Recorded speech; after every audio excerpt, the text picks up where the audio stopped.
terminar hoje, na verdade, essa série de mensagens procurando o meu ano bom. A gente tem tentado conversar nessa série, entendendo que, apesar das circunstâncias, independentemente de como a gente chegou até aqui no final desse ano, não sei como foi seu ano, não sei quantos motivos de riso ou de choro nós tivemos esse ano, nosso desafio é chegarmos agora, dia 28 de outubro, e não 28 de agosto, chegamos no dia 28 de outubro, certos de que o ano ele foi bom. Porque, apesar da circunstância, esse ano não saiu do controle de Deus. Pelo trocadilho, não saiu do gosto e da vontade de Deus. Ele dava sempre de acordo com aquilo que Deus queria e planejou nas nossas vidas. Apesar de chegarmos no final do ano, não sei você, chega essa época do ano, eu comento com o pessoal, parece que eu gasto o dobro de energia para produzir a mesma coisa que em outras épocas do ano eu preciso de muito menos energia para produzir. Eu não sei, parece que tudo está muito mais penoso essa época do ano. Está tudo muito mais pesado, está tudo muito mais dificultoso essa época do ano. Eu não sei vocês, mas tem coisas que a gente para pensar assim, fala assim, nossa, tem que fazer isso, ou para fazer alguma coisa, parece que fica muito mais cansativo, fica muito mais penoso. Eu até já comentei aqui outras vezes, nessa época do ano, a gente está sofrendo com a síndrome do lá se foi. Chegou nessa época, lá se foi a paciência, lá se foi a vontade, lá se foi, sei lá, a gente anda na inércia. E aí, a gente entra numa inércia que a gente começa talvez a olhar para o ano, e assim, e dá ênfase em coisas desnecessárias. Quer ver um exemplo disso? Esse ano, nem se falaram de Black Friday. Era para ser essa semana. Em que outra época do ano a gente vai ser roubado com 50% do dobro da mercadoria, né? Mas a ênfase o foco foi em outra coisa, em outras circunstâncias. Porque isso é natural do ser humano. Dar essa ênfase, dar esse enfoque em coisas talvez que são diferentes daquilo que deveria ser tomado conta da nossa vida. Semana passada, não sei você, mas a gente tomou uma bordoada quando a gente leu o Salmo 116 e a gente viu a fé de Ezequias, quando ele fala dizendo o seguinte: olha, o meu ano não foi a forma que eu queria, mas quando eu começo a olhar, eu fico pensando, como que eu vou retribuir a Deus por todas as bênçãos que esse Deus nos deu? Como que eu vou retribuir a Ele com todo o cuidado que esse Deus tem para as nossas vidas? Eu espero que você tenha tomado uma bordoada também, porque, fora para pensar, a gente vive numa época extremamente consumista. A gente vive numa época intensivamente incentivando a gente a comprar, a consumir. Quer ver um exemplo? Não precisa levantar a mão para humilhar a gente em você. Mas quem aqui está com a televisão que diria o seguinte: essa é a televisão que eu queria ter? Porque você compra uma televisão, na próxima semana já sai uma. Hoje é 4K, daqui a pouquinho vai ser 8, depois vai ser 12K, e assim vai. Cada vez a televisão é maior e mais fina. Na minha época de adolescente, na minha época de infância, ostentar era uma TV de 29 polegadas. Você tinha uma TV de 29 polegadas, era ostentação. Hoje em dia, tem polegada que eu nem imaginava que dava para chegar. Esses dias eu vi numa loja TV de 80 polegadas, R$22 mil, dividido em 10 vezes sem juros no cartão. Eu falei, isso deve humilhar a gente. 10 vezes sem juros no cartão não adianta nada para mim. 80 polegadas na televisão. Eu não sei se você tem um filho adolescente ou convive com um adolescente alguma coisa, eu tenho certeza que ele não está satisfeito com o celular dele. Você já tem o iPhone mais top que existe, é o iPhone X, é o X, é o iPhone 10. Você já tem o novo Samsung que saiu, você tem até um controle remoto para tirar a foto à distância. Você tira a foto à distância pelo controle remoto. A gente é incentivado ao consumo. Sabe aquele ditado muito comum no cotidiano que a gente vive? A grama do vizinho é sempre mais verde do que a nossa. Se você comprou um carro há algum tempo atrás, a empresa que forneceu o carro para você já lançou um modelo mais novo. Um detalhe novo: recentemente eu e a Carla viajamos para uma outra cidade, e nessa outra cidade que nós estávamos, a gente ia para um lado para o outro, deslocando com carona. A gente pegou carona com uma pessoa que estava nos recebendo na casa dela. O carro da pessoa, mas é para dar inveja de qualquer um. Você entrava dentro do carro e estava procurando. Eu falei, deve ter algum botão que você nunca fez preste nesse carro. Porque você entrava nele, o carro dava bom dia para o seu pai, Deus escrevia bom dia. Bem-vindo ao carro. Eu não vou falar que é o novo Civic porque eles não pagaram para mim, mas escrevia assim, bem-vindo. O freio de mão é no botão, mas é uma coisa chique. Se você não tem esse carro, você tem que ser ativado pelo consumismo até você adquirir esse carro, porque é a nova moda, é a nova tendência, é o novo algo que você tem que ter. Porque se você não tiver esse carro, se você não tiver esse celular, se você não tiver essa televisão, onde você está e como você está vivendo? Eu falo isso com propriedade, porque eu gosto muito, a minha folga não bate com a da Carla. Então na minha folga eu gosto às vezes de assistir filme, assistir série. E a nossa TV, e da Carla, é antiga. Ela é de 2011. Antiga. Olha a frase que sai da nossa boca hoje. Uma TV de 2011, ela é antiga, porque as TVs novas, ela é smart. A sua TV, por favor, é smart, né? Se não for, troque de TV essa semana. Compre uma smart, porque você tem que ter Netflix na TV, YouTube na TV, Facebook na TV, porque a minha, ela é velha. Se você quiser dar uma TV de presente para o pastor, eu aceito uma Samsung 55 polegadas 4K e um monte de dígitos que eu não lembro que pode assistir na TV, né? Eu me pego às vezes falando isso, mas a nossa TV é antiga. E eu me lembro que quando eu era pequeno, eu nasci, cresci, fiquei por décadas com uma TV em casa de 20 polegadas que tinha aquele sintonizador VHF em cima. Vocês se lembram desse? E aí você saía um pouco de perto da TV, você tem que voltar lá, ajustar de novo. E essa TV durou em casa muito tempo. Mas agora, uma TV de 7 anos, ela é considerada antiga. Por quê? Cada semana, cada mês, cada ano, sai uma TV nova, um aparelho novo, algo mais moderno para a gente reclamar, para a gente perceber que tem algo faltando nas nossas vidas, tem algo faltando para nos fazer feliz. Quer ver, quem aqui já aconteceu isso? Em dezembro de um determinado ano, talvez dezembro do ano passado, você aproveitou que chegou o seu 13º, você foi lá, fez uma compra, e o que não deu para você pagar, você parcelou e você está pagando até hoje o que você comprou em dezembro do ano passado. Ficou 10, 12 meses. Eu vejo empresas às vezes vendendo celular, aproveite a promoção, 24 vezes sem juros. Até você pagar o celular, na segunda semana ele já caiu, já quebrou o touch, você não está funcionando mais o celular. Ainda você tem 20 e poucas parcelas para pagar. Porque a gente é incentivado a ter. Não é o que nós somos, é o que nós temos. Isso que diz, isso que significa. É o carro, hoje em dia, antigamente carro era 4 marchas, depois 5, já tem 6, já tem carro que tem 9 marchas, mas para que tudo isso? 9 marchas. A gente sempre tem que ter algo novo. Nós somos desafiados a ter o melhor, o mais moderno, a ponto de, se eu não tenho isso, eu fico extremamente chateado. Vamos ser sinceros. Vamos fazer uma autoanálise das nossas vidas. Nas últimas semanas, choveu bastante. Quase todo dia tem chovido aqui em Pirassununga. Vamos ser sinceros. Quem é que reclamou nos últimos dias de tanta chuva que está tendo? Mas isso porque algum mês atrás a gente estava reclamando do calor que estava tendo, não via a hora que chovia. Mas aí quando chove a gente começa a reclamar. Não, mas por que? Está chovendo demais já, estou ficando embolorado, está na hora de fazer sol de novo. Aí as donas de casa, a roupa não seca no varal, tem que fazer sol para secar a roupa do varal. A gente é velho em reclamar. Quer ver um exemplo? Vamos partir do princípio que todo mundo aqui é crente dos pão. Dos pão. E a gente orou hoje. Vamos supor que a gente orou algumas vezes hoje.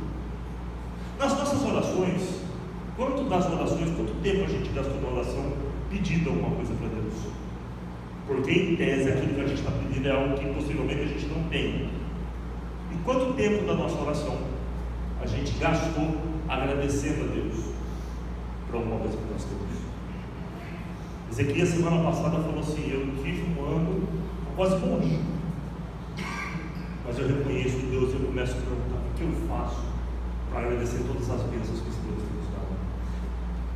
quanto a gente tem reclamado e o quanto a gente tem agradecido a Deus pelas bênçãos que nós temos recebido.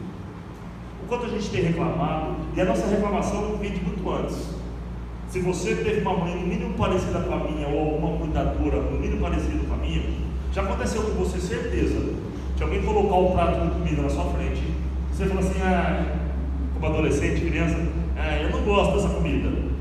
Aí toda mãe sensata, qual a frase que ela dizia? Tanta criança passando fome nesse mundo, e você negando esse prato, vai comer sim, porque tem muita criança passando fome nesse mundo. A gente está no nosso DNA reclamar, a gente reclama desde muito criança, porque a gente sempre tem aquela coisa assim, eu queria ter aquilo, mas se eu tivesse aquilo. Vamos ler um texto bíblico. Queria convidar você a ler o Salmo de número 150. Salmo de número 150 para a gente refletir um pouquinho sobre isso.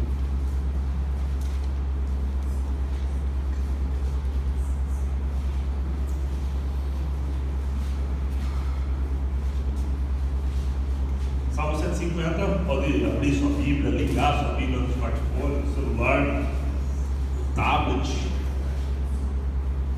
Salmo 150, a gente vai ler os 6 versículos. Diz o seguinte, a palavra do Senhor: aleluia, louvem a Deus no seu templo, louvem o seu poder que se vê no céu, louvem o Senhor pelas coisas maravilhosas que tem feito, louvem a sua imensa grandeza, louvem a Deus com trombetas, louvem com harpas e liras, louvem o Senhor com pandeiros e danças, louvem com harpas e flautas, louvem a Deus com pratos musicais, louvem bem alto com pratos sonoros. Todos os seres vivos, louvem o Senhor, aleluia. Esse texto, ele é uma indagação, um chamado para a gente louvar a Deus. O Rafa falou bem aqui algumas características do Salmo na liturgia. Uma das características que marcam o Salmo é que toda vez que ele nos convida a alguma coisa, ele sempre nos dá uma motivação para fazermos isso. Ele nos convida a louvar a Deus e diz o porquê que nós temos que louvar a Deus. Toda vez que o salmista nos chama a fazer algo, ele nos dá um motivo para fazer isso. Outra coisa, o Salmo está nos chamando para um momento de louvor. Você já viu algum lugar acompanhado de música ligada à tristeza? Você vai em festa de aniversário tem que ter música. Você vai em festa de casamento tem que ter música. Esse conceito do louvor é um conceito de uma alegria. E o salmista está desafiando o povo de Deus a viver alegre no Senhor. E ele nos dá essa motivação, o porquê que nós devemos louvar o Senhor. E ele nos dá uma gama imensa. Com qualquer instrumento que você conseguir, com palmas, com vozes, com danças, com pandeiro, com flauta, com símbolos sonoros, não importa. Ele está dizendo assim, louve com aquilo que você é capaz, mas louve o Senhor. Se alegre no Senhor, reconheça esse Deus, e aí ele vai nos dar motivação para fazermos isso. Olha o que diz o versículo 2: louvem o Senhor, e aí ele vai dizer, louve o Senhor pelas coisas maravilhosas que tem feito.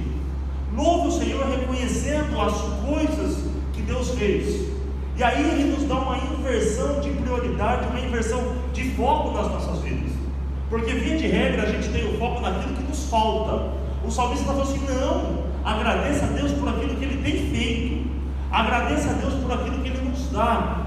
Acontece que via de regra a gente está acostumado a receber algumas coisas e a gente nem lembra mais, nem recorda mais, nem se atenta mais que isso é do Senhor e vem do Senhor. Quer ver um exemplo? Hoje é domingo. Eu duvido que na sua casa você comeu uma comida esquentada de sábado hoje. No mínimo hoje foi macarronada com frango. No mínimo um churrasquinho de carne assada. Hoje o Cardeal foi convidado para almoçar na casa do casal da igreja. Ele serviu para a gente lasanha. Isso é para glorificar de pé a Deus, é para dar glória. Mas a gente está acostumado já, todo domingo a gente já come uma coisa diferente. Então para a gente não é mais novidade. A gente não agradece a Deus mais essas coisas.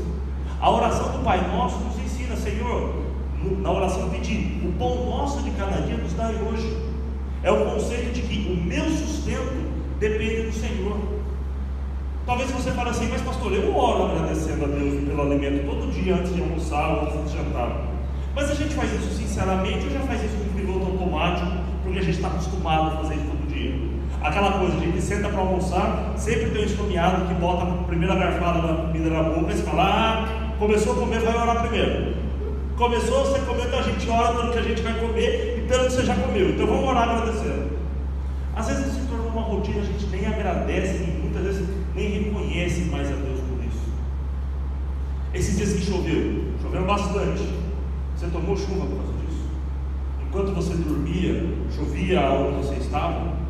Ou você tinha um teto sobre a sua cabeça? A gente nem reconhece mais isso.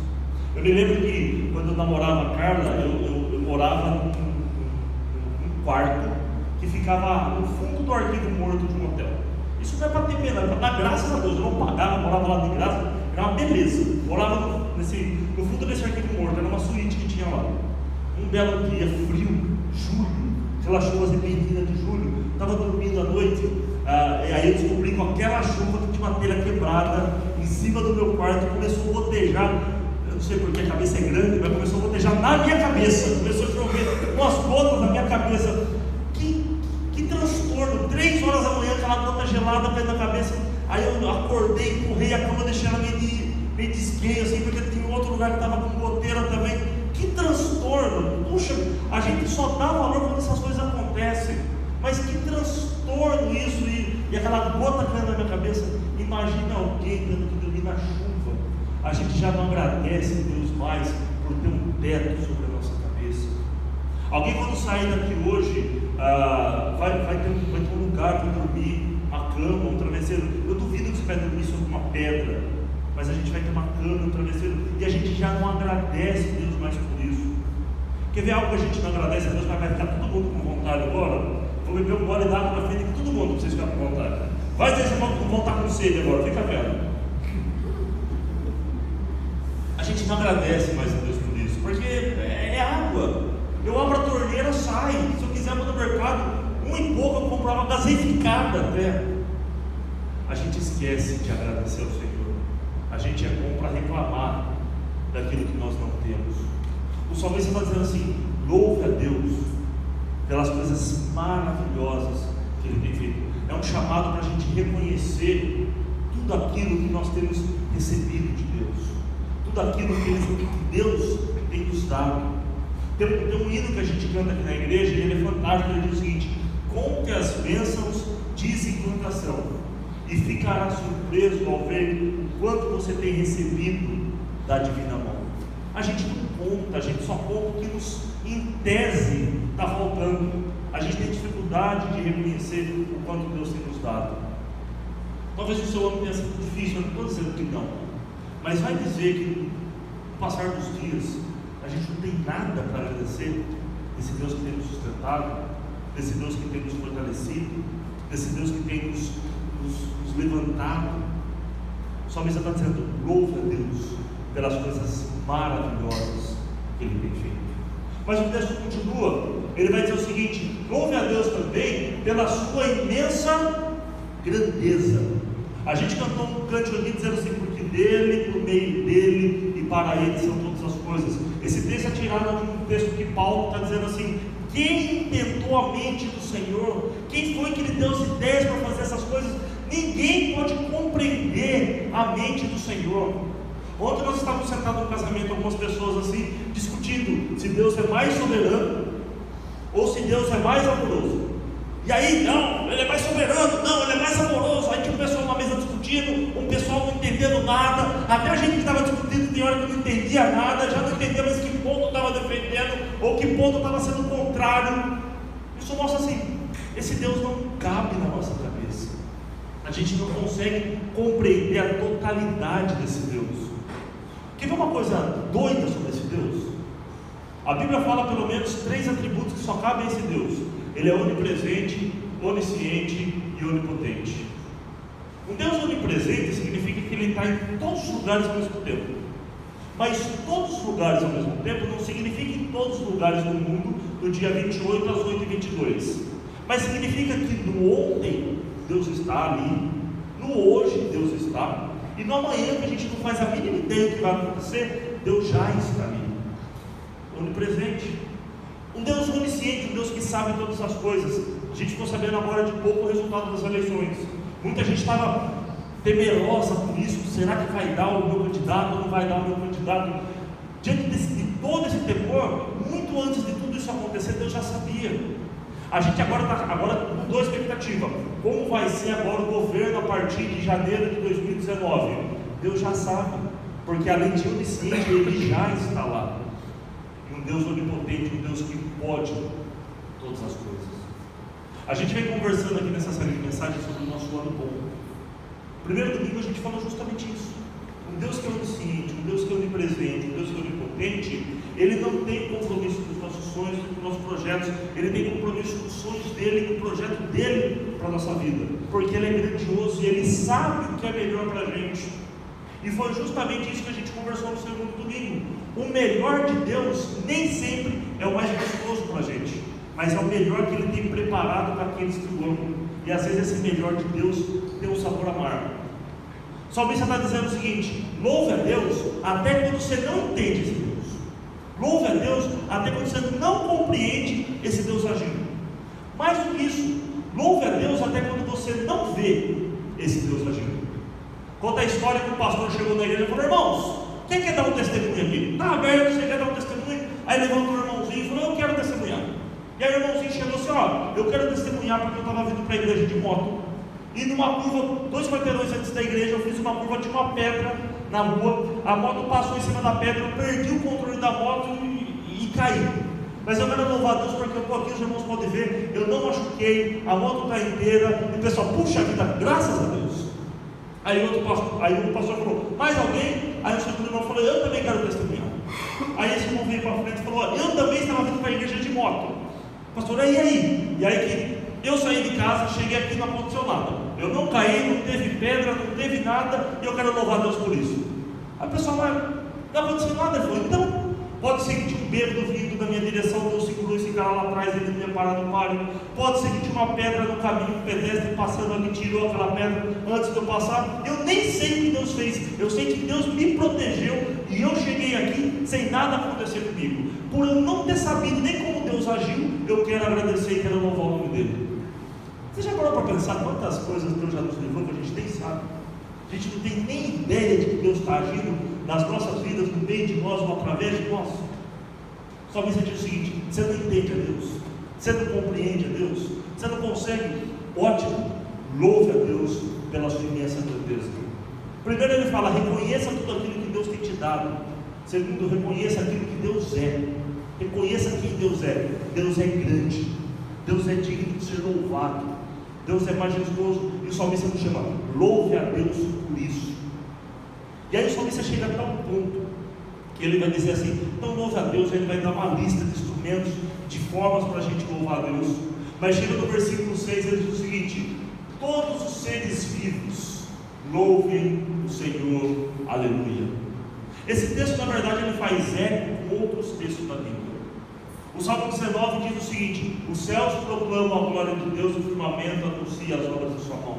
Um dia gera discurso a outro dia, uma noite gera conhecimento a outra noite. O texto está dizendo: tudo aquilo que foi criado por Deus foi criado por louvor e para a honra e glória do nome de Deus. Por isso que ele disse: todos os seres vivos louvem o Senhor.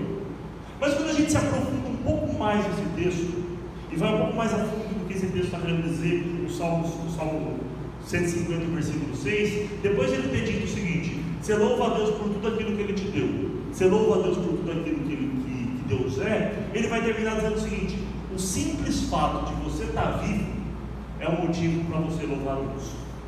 Esse texto faz eco que Jeremias escreve lá no livro de Lamentações, capítulo 3, verso 22 e verso 23. Jeremias está dizendo o seguinte: as misericórdias do Senhor se renovam todas as manhãs em nossas vidas. Isto é a causa de não sermos consumidos. O Rafa falou bem aqui na liturgia: o choro dura uma noite, a alegria vem pela manhã. Alegria é sinal de luz. Para mim, Jeremias escrevendo esse texto, quando ele vai dizer que as misericórdias do Senhor se renovam toda manhã em nossas vidas, para mim ele estava escrevendo esse texto justamente quando o sol estava nascendo. E aquela luz nascendo, ele falava: olha aí, a misericórdia do Senhor se renovando em nossas vidas, mais um dia. E ele vai dizer o seguinte: isso é a causa de não sermos consumidos. Você está vivo? Só que você está dizendo: pronto, você tem motivo para louvar o Senhor.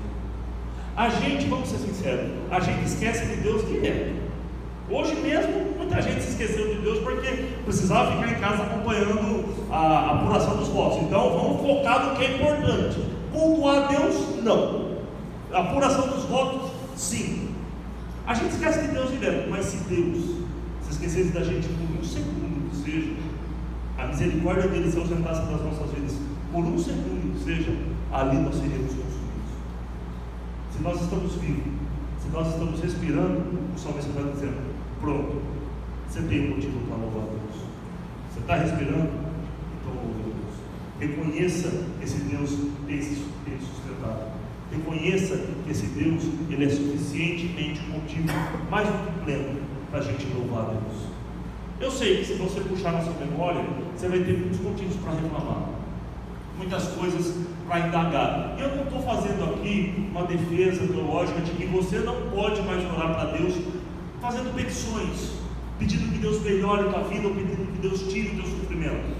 Não é essa a nossa indagação, mas o nosso desafio é que, apesar de todas essas coisas, apesar de todos os empecilhos, reconhecemos que, apesar de todas as dificuldades, ainda assim, no dia 28 de outubro de 2018, nós estamos tendo um ano bom, porque Ele jamais fugiu do controle do Senhor, porque esse Deus, nesse ano, Ele manifesta tudo aquilo que Ele tem nos dado. Nesse ano, Ele manifestou a sua grandeza, e ainda assim, no dia 28 de outubro de 2018, ainda assim, nós estamos vivos e respirando. Então nós temos um motivo para louvar o Senhor. Eu não sei como a gente chegou aqui até hoje, mas eu sei que, olhando para a palavra do Senhor, e olhando para a grandiosidade desse Deus, eu sei que nada fugiu ao controle dele. Eu sei que nada fugiu daquilo que Ele tinha planejado nas nossas vidas. E se ainda nós estamos vivos, significa que esse Deus ainda tem um plano para as nossas vidas, e Ele está executando esse plano para as nossas vidas. Eu sei que com isso a gente pode louvar a Deus, convicto que nós estamos tendo um ano bom diante da vontade do Senhor. Eu quero convidar você a fechar seus olhos, convidar você a baixar a cabeça